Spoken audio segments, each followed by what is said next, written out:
म्हज्या जेजू, तुजे मुखार हांव आयलां,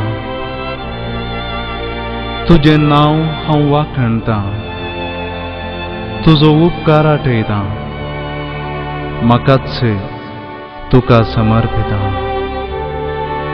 संवसारी चिंतनांनी बरोवन गेल्ल्या म्हजे थंय एक नवें जिवीत रुपीत कर आनी तुका हरसूंक म्हाका फावो कर.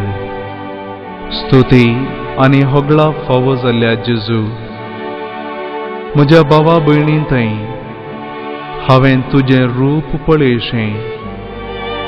म्हजे थंय उदार मन आसा कर.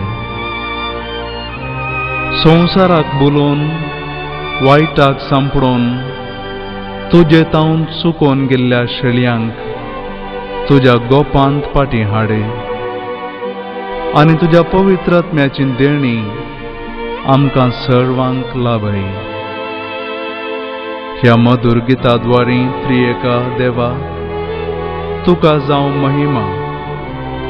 ही गितां गायतेल्यांक आनी आयकतेल्यांक लाभों तुजी कृपा आनी ससाई.